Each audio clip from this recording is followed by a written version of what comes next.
কী খুঁজছ? চোখ মুখ মলিন করে পেছন ফিরল সাজ। ডান কানের চুল সরিয়ে সায়ান্নকে আগে কানের দুলটা দেখালো ও। এরপর বাঁ কান দেখিয়ে ইশারায় বোঝালো সে কানের দুলটা নেই। কিচেনে মিসেস সরোয়ারের সামনে দিবা ওকে এই দুলের কথা জিজ্ঞেস করেছে। মেয়েটা যেন অদ্ভুত হেসে ওকে বলছিল, ভাবি তোমার বাঁ কানের দুল কোথায়? সাজ লজ্জায় পড়ে গিয়েছিল। সায়ান্ন শার্টের বোতাম লাগাতে লাগাতে ওর ইশারা দেখল। সাজ আবারও ড্রেসিং টেবিলে কানের দুলের খোঁজ শুরু করে দিয়েছে। ওর বোঝানো শেষ হতেই শার্টের বোতাম লাগানোর পরিবর্তে পুনরায় খুলতে শুরু করে দিল সায়ান্ন। এগিয়ে এসে সাজের পেছনে দাঁড়িয়ে বলল, কিছু দেখানোর ছিল তোমাকে।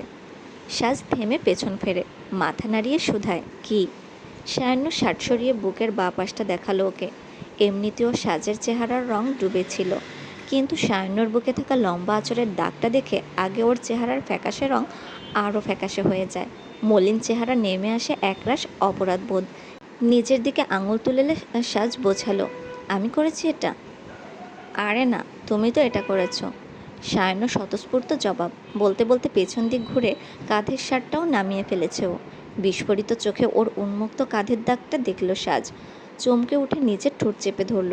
সায়ান্নর বুকের দাগটা সরু ছিল, হালকা আঁচড়ের ছিল, কিন্তু একই সাইজের এই কাঁধের দাগটা বেশ মোটা আর গভীর আঁচড়ের।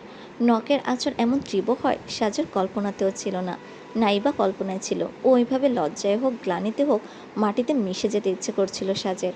কাঁধ ঝাঁকিয়ে শার্ট ঠিক করে সায়ান্ন পুনরায় ওর দিকে ফিরল। ঠোঁট থেকে হাত নামিয়ে এবার কান ধরল সাজ। নত মস্তিষ্কে বোঝালো, সরি। নিচের ঠোঁট কামড়ে ধরে মুচকি হাসি সমেত বেশ কিছুক্ষণ চেয়ে চেয়ে ওর অপরাধী মুখটা দেখল সায়ান্ন।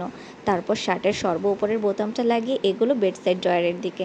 সেখান থেকে একটা দুল বের করে সেটা সাজের সামনে তুলে ধরে বলল, সরি বলতে হবে না, তোমার নখের আঁচড় তো মানাই যায়, কিন্তু এটা স্কার্টস হজম হচ্ছিল না, তাই খুলে নিয়েছিলাম। দৃষ্টি নামিয়েছিল সাজ, এতটাই যে ওর থুতনি ওর গলা ছুঁয়েছিল। সায়ান্নর কথাতেও চোখ তুলল না ও। ব্যাস দুলটা হাতে নিয়ে বোঝালো, পরের বার থেকে খুলে রাখবো। দুল পরার জন্য আয়নার দিকে ফিরতে যাচ্ছিল সাজ, কিন্তু সায়ান্ন হাত ধরে থামিয়ে দিল ওকে। নিজের দিকেই দাঁড় করিয়ে রেখে ওর হাত থেকে দুলটা নিল ও। কিছুটা অপ্রস্তুত হয়ে ওর দিকে চোখ তুলে তাকালো সাজ। সায়ান্ন নিঃশব্দে হেসে ওর কানে দুলটা পরিয়ে দিল। তারপর অতি সপ্তপর্ণে সে কানেই ঠোঁট ছোঁয়ালো। নুয়ে রইল সাজ। সায়ান্নর কানে ফিসফিস করে বলল, প্রয়োজন নেই, পরের বার থেকে আমি খুলে নেব আমার মতো করে। হয়েছে বউকে চুমু খাওয়া, মা ডাকছে ভাবিকে। দিবার গলার আওয়াজ শুনতেই সাজ ঝড়ের বেগে আলমারির আড়ালে গিয়ে দাঁড়ালো। কিন্তু এটা ও ভালো করেই জানে এই ছুটে পালানোর তরিকা কাজে দেয়নি, কেননা যা দেখার দিবা দেখেই নিয়েছে। আর ওর চুরি ভরা হাত তখনও সায়ান্নর হাতের মুঠোতে। হতাশ হয়ে দরজায় তাকিয়ে আছে সে। আলমারির সাথে পিঠ ঠেকিয়ে সাজ ইশারায় অনুনয় করলো হাত ছাড়ার জন্য, কিন্তু সায়ান্ন ওর দিকে তাকালোও না। রুমের বাইরে দাঁড়ানো কলেজ ড্রেস পরিহিত দিবাকে বলল, বিয়ে করেছি 3 মাস, তোর এই নক না করে এ ঘরে আসার অভ্যাসটা বদলাচ্ছিস না কেন এখনো? বিয়ে করেছিস 3 মাস, তুই দরজা লাগিয়ে বউয়ের সাথে রোম্যান্স করার অভ্যাস করে নিতে পারছিস না কেন? সায়ান্ন এগোতে গিয়েও থেমে গেল। দাঁতে দাঁত পিষে চেয়ে রইল বোনের দিকে। আর সাজ আলমারির সাথে পিঠ মাথা থেকে চোখ বন্ধ করে রইল। জিভ কামড়ে মাথা নাড়াতে নাড়াতে ব্যাস এটাই ভাবতে লাগলো, যা ঘটে গেল এরপর এখন ননদের সামনেও যাবে কি করে। আলমারির আড়ালে ছিল বলে সাজের চেহারা দেখা যাচ্ছিল না। ভাইয়ের হাতে আবদ্ধ কেবল ওর চুরি ভরা হাতটাই দেখল দিবা। হাসি দমিয়ে বলল, ভাবি তাহলে মাকে গিয়ে বললাম ভাইয়া তোমাকে ছাড়ছে না, তোমার দেরি হবে। আলমারির আড়াল থেকে তৎক্ষণাৎ বেরিয়ে আসলো সাজ। দিবা বলা শেষেই চলে গিয়েছিল, আর সাজ হাঁটা দিয়েছিল ঘরের বাইরের দিকে। কিন্তু লাভ হয় না, ওর হাত তখনও ছাড় পায়নি। অসহায়ের মতো সায়ান্নর দিকে তাকালো। সায়ান্ন আরেক হাত কোমরে রেখে অন্যদিকে তাকিয়ে একটা ছোট্ট দম ফেললো। আবারও সাজের দিক ফিরে বলল, ও মজা করছিল সাজ, বাসায় আমরা সবাই ফ্র্যাঙ্কলি কথাবার্তা বলি, কিন্তু তাই বলে এতটাও না ও মাকে বলবে না এটা, রিল্যাক্স। কোনোভাবে অভ্রর সাথে এখনই বিয়েটা দিবাকে এ বাসা থেকে বিদায় করা যায় না? বিয়ের পর থেকেই এমন জ্বালাচ্ছে। সাজ নড়চড় করে ছাড় চাইছিল, কিন্তু সায়ান্নর কথায় আটকে গেল ও। ঘাড় বাঁকিয়ে প্রশ্নসূচক চাইল। সায়ান্ন কোমর ছেলে সে হাতেই নিজের কপাল ধরল। ও বুঝে গেছে এটাও বাড়াবাড়ি বলে ফেলেছে। মনটা খারাপ করে সাজের হাত ছেড়ে দিল সায়ান্ন। ছাড় পেতেই সে দ্রুত পদে বেরিয়ে যায় ঘর থেকে। ওকে অমন ছুটে চলে যেতে দেখে হতাশায় মাথা দোলালো সায়ান্ন। ছোট্ট একটা দম ফেলে রেডি হলো অফিস যাওয়ার উদ্দেশ্যে। হামিদ পরিবার একসাথে সকালের নাস্তা শেষ করে। বরাবরের মতো আজও সরোয়ার হামিদ মেয়েকে নিয়ে বেরিয়ে গেল। সাজ ডাইনিং টেবিলের জগ গ্লাস ঠিক করছিল। মিসেস সরোয়ার কিচেনে কোনো এক দরকারে গিয়েছে। টিস্যুতে হাত মুছতে মুছতে রান্নাঘরের দিকে এগুলো সায়ান্ন। ডাক লাগালো, মা। ব্যস্ত আমি। সাজ, দেখ তো সায়ান্ন কি বলে। গলা উঁচিয়ে জবাব দিয়েছিলেন মিসেস সরোয়ার। মায়ের জবাব শুনে হাসি ফোটে সায়ান্নর ঠোঁটের কোণে। অবুঝের মতো এগিয়ে আসলো সাজ। ইশারায় সায়ান্নকে জিজ্ঞেস করলো, কি? তেমন কিছু না, ওই আমি বেরোনোর আগে মায়ের কপালে চুমু দিই তো মা বলেছে আজ সে ব্যস্ত তোমাকে দিয়ে কাজ চালাতে। কিন্তু মা এটা কখন? অবসাজের ইশারা শেষ হয় না, কনুয়ের ওপরে ধরে ওকে টেনে দরজা আর রান্নাঘরের মাঝের দেয়ালের ওপর পিঠ ঠেকালো সায়ান্ন। মাত্র কয়েক মুহূর্তের ব্যবধানে কী ঘটেছিল বুঝে ওঠে না সাজ। মসৃণ দেয়াল খামচে নিজেকে সামলানোর চেষ্টা করেছিল ও, কিন্তু তার আগেই ঠোঁটে সায়ান্নর ঠোঁটের স্পর্শ ওকে আটকে দেয়। সাজের বিমূঢ়তা লজ্জায় নেমে আসার সাথে সরে যায় সায়ান্ন। নত মস্তিষ্কে বড় বড় দম নিতে থাকা রমণীর লালচে চেহারাটা ওকে দিয়ে দেখলো। তারপর আস্তে করে বাই বলে মূল দরজা খুলে বেরিয়ে গেল বাসা থেকে। সকালের শো শেষ করে বিকেল নাগাদ অফিস থেকে বাসায় ফিরল সায়ান্ন। কলিং বেল দেওয়ার দুদণ্ডের ভেতরই খুলে যায় দরজা। সুজিকে কোলে করে সাজ দরজা থেকে সরে দাঁড়ালো। সায়ান্ন একটা হাসির সাথে মোবাইল আর মানিব্যাগ ওর হাতে ধরিয়ে দিল। ভেতরে ঢুকতে ঢুকতে বলল, দেখো অবস্থা, নতুন বিয়ে হলো আমাদের, ভিসা পাসপোর্টের ঝামেলায় তোমাকে নিয়ে এখনো হানিমুনে যেতে পারলাম না, কিন্তু অফিসিয়াল কাজের নাম করে চালাক এসিপি ঠিকই বউকে নিয়ে দুম করে চিটাগাং চলে গেল। দিবাও নাকি বায়না করছিল। ঠোঁট চেপে হাসিটা আটকে মাথা ওপর নিচ করলো সাজ। সায়ান্নর পেছন পেছন ঘরে এসেছে ও। আপাতত সুজিকে ছেড়ে কাবার থেকে সায়ান্নর জামা কাপড় বের করছিল। সায়ান্নর হাত ঘড়ি খোলা শেষ হলে ওর সামনে সেগুলো বাড়িয়ে ধরলো। জামার সাথে সাজের হাতও ধরে ফেলে সায়ান্ন। মৃদু জোর খাটিয়ে কিছুটা কাছে টেনে দুষ্টুমি ভরা আওয়াজে বলল, অবশ্য হানিমুনের জন্য আমাদের ফাঁকা বাসাটাও খারাপ না, কি বলো?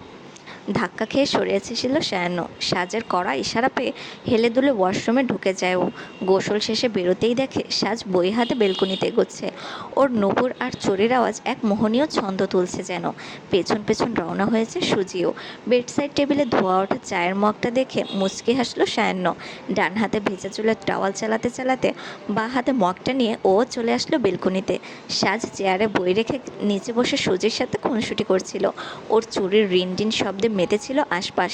সায়ান্ন গিয়ে অন্য চেয়ারটায় বসলো। হাঁটুতে কোনোই ঠেকিয়ে চায়ে চুমুক দিতে দিতে চুপচাপ সাজের হাসি খুশি মুখটা দেখছিল ও।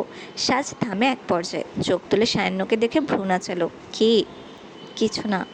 শেষ হওয়া চায়ের মগ রেলিংয়ে রেখে সায়ান্ন সুজিকে ধরল। সাজ বই হাতে দাঁড়িয়ে যায়। বইয়ের বুকমার্ক রাখা জায়গায় আঙুল গুজে সেটাকে বুকে ঠেকিয়ে আর নিজের পিঠ দেয়ালের দিকে ঠেকিয়ে সায়ান্নকে দেখতে থাকে ও। দুরন্ত এই মানুষটা দেখতে গিয়ে হুট করেই সাজের চোখ ভরে ওঠে। এত এত সুখের মাঝেও বুক অজানা ব্যথায় ভার হয়।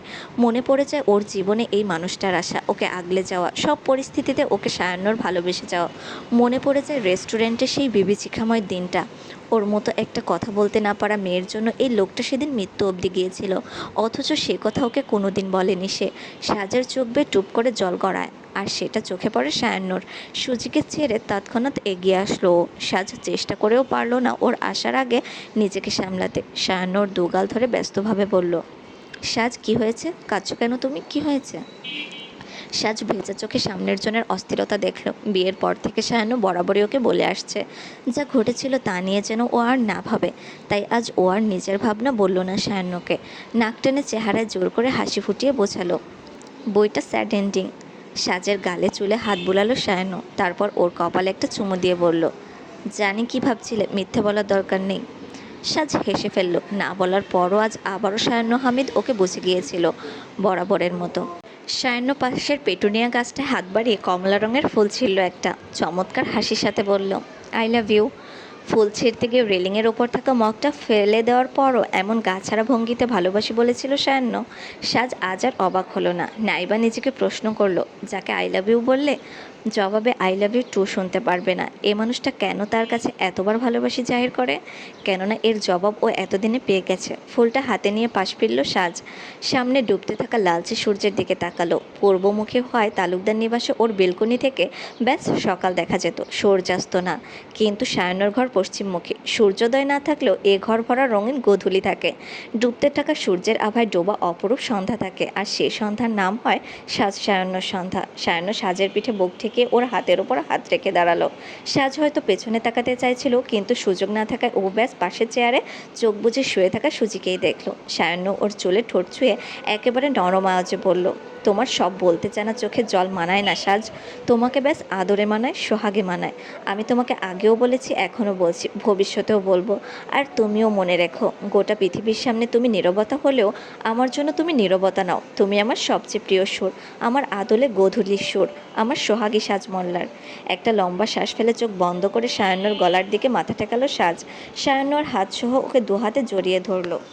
সূর্য ডোবে, বেলা শেষ হয়। একের পর একসাথে জীবনের সবগুলো গোধূলির সুর বাড়তে থাকে সাজ সায়ান্ন, প্রেমে, ভালোবাসায়, সোহাগে।